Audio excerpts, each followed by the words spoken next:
ذائقے کے لحاظ سے تو عام بادشاہ ہے، لیکن اگر فوائد کی بات کی جائے تو ملکہ عالیہ کون ہے؟ امرود، گوابا۔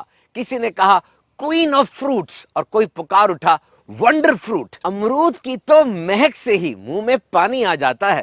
اٹس اے گریٹ ایپیٹائزر، بھوک لگاتا ہے، اور کٹے ہوئے امرودوں پر چاٹ مسالہ اور کھٹا ڈال کر کھانا تو بڑی ہی ٹیسٹی ڈش ہے نا۔ سستا پھل ہے لیکن فوائد میں اس کے جوڑ کا اور کوئی نہیں، اسی لیے امرود کو پور مینز ایپل یعنی غریب لوگوں کا سیب بھی کہا جاتا ہے، اور یہی وجہ ہے کہ غذائی ماہرین کا یہ پسندیدہ پھل ہے۔ ناؤ گوابا ورسز اورنج، امرود بمقابلہ مالٹا۔ ریفرنس ڈیلی انٹیک کی اگر بات کی جائے تو وائٹامن سی یہ بہت امپورٹنٹ چیز ہے جی، اور امرود کے اندر 2 گنا زیادہ وائٹامن سی ہوتی ہے مالٹے سے۔ اس سے کیا ہوتا ہے؟ قوت مدافعت بڑھتی ہے، پاور آف امیونٹی، موسمی نزلہ زکام بخار کھانسی اس کے خلاف بہت مؤثر ہے، موٹاپا نہیں ہونے دیتا۔ United States department of agriculture کے مطابق 100 گرام امرود میں 68 کیلوریز اور 8.92 گرام شوگر ہوتی ہے۔ پیٹ بھر جائے گا، فیلنگ آف سیٹیٹی بھی آ جائے گی، غذائیت بھی مل جائے گی، موٹاپا نہیں ہوگا۔ امرود میٹھا ہے یا نہیں کیسے پتا چلے گا؟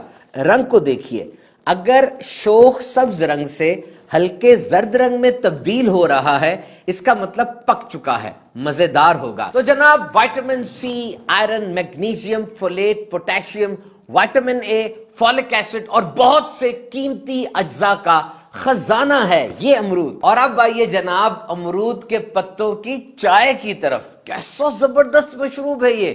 کیا آپ جانتے ہیں جاپان میں امرود کے پتوں کی چائے کو باقاعدہ آفیشل اپروو کیا گیا ڈائبٹیز، شوگر، ذیابیطس کے علاج کے طور پر۔ ہائپر گلائسیمیا، ہائپر ٹرائیگلائسیمیا، ہائپر انسولینیمیا اور ہائپر کولیسٹرولیمیا یہ مختلف ہیلتھ کنڈیشنز ہیں، مطلب شوگر اور ڈائبٹیز میں یہ بہترین ہے۔ اور تحقیقات یہی بتاتی ہیں کہ امرود کے پتوں کی چائے شوگر کو کم کرتی ہے، تو مریض ضرور اپنے معالج کے مشورے سے اس کو استعمال کریں۔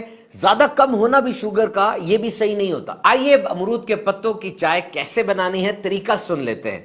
10 تازہ امرود کے پتے لیجئے، انہیں اچھی طرح دھو لیں تاکہ گندگی صاف ہو جائے۔